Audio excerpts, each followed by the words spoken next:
የኢትዮጵያ ምድር ሜዳና ተራራ ይልበስ ልምላሜ በአረንጓዴ አሻራ።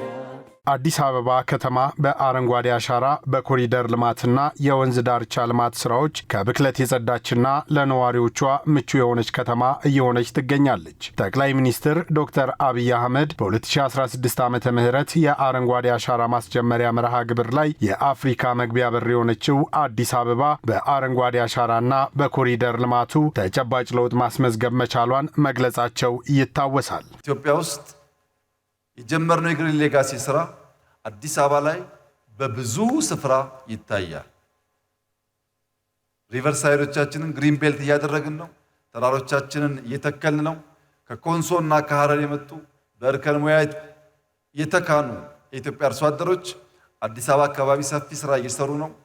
ከጥቂት ጊዜ በኋላ አዲስ አበባ እንደ ብዙ ከተሞች ግሪን በየሰፈሩ ፓርኮች የሚታዩባት ትሆናለች። የሁለተኛው ምዕራፍ ሁለተኛው ዙር የአረንጓዴ አሻራ የምትተክል ሀገር የሚያጽና ትውልድ በሚል መሪ ሐሳብ አሻራዋን ያኖረችው አዲስ አበባ ከነበራት 2.8 በመቶ የደን ሽፋን ባለፉት ዓመታት በሰራችው ችግኝ ተከላ ያላትን የደን ሽፋን ከፍ ማድረግ መቻሏን የሚገልጹት የአዲስ አበባ ከንቲባ ወይዘሮ አዳነች አቤቤ በቀጣይ 3 ዓመታት ያላትን የደን ሽፋን ወደ 30 በመቶ ለማሳደግ እየሰራች መሆኑን መግለጻቸውም አይዘነጋም። የአረንጓዴ አሻራን በሀገራችን ስናስጀምር የሀገራችን የደን ሽፋን የነበረበትን የከተማችን የደን ሽፋን የነበረበትን ሁኔታና ዛሬ የደረስንበትን ስናይ መተባበር፣ በጋራ መስራት፣ በጋራ መቆም የሚያመጣውን ለውጥ በይፋ አሳይቶናል። አብረን ተባብረን በጋራ ሆነን በሚቀጥሉት 3 ዓመታት 30 እጅ ላይ ለማድረስ ነው የምንተጋው። እንደ ሀገር ልምድ እየሆነ የመጣው የአረንጓዴ አሻራ ማኖር ባህል የአካባቢ ጥበቃ ዘመንን በር የከፈተ ነው ያሉት የአዲስ አበባ ከተማ አካባቢ ጥበቃ ባለስልጣን ዋና ስራ አስኪያጅ አቶ ዲዳ ድሪባ መንግስት ለአካባቢ ጥበቃ ያለውን ቁርጠኝነት በፖሊሲ ጭምር ያረጋገጠበት ነው ይላሉ።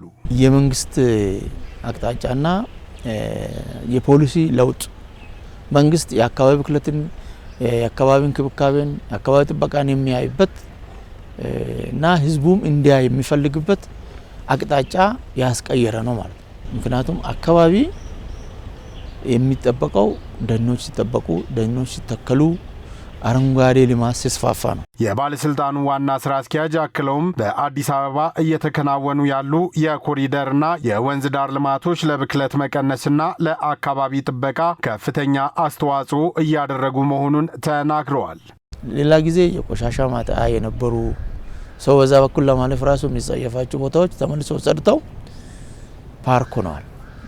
ለምሳሌ የተረሳው የኢትዮ ኩባ የወዳጅነት ፓርክ፣ የሌሎችም እንደዚሁ አምባሳደር ፓርክ የተባሉ አንዳንድ ቦታዎች ጥሩ አዝማሚያ አልነበራቸውና ሰዎች እዛ ገብተው ለመዝናናት ተቀርቶ ንጽህናቸው ያልተጠበቀ የተረሱ የነበሩት በጥሩ ሁኔታ ተገንብተው ተሻሽለው አገልግሎት እየሰጡ ነው ያሉት።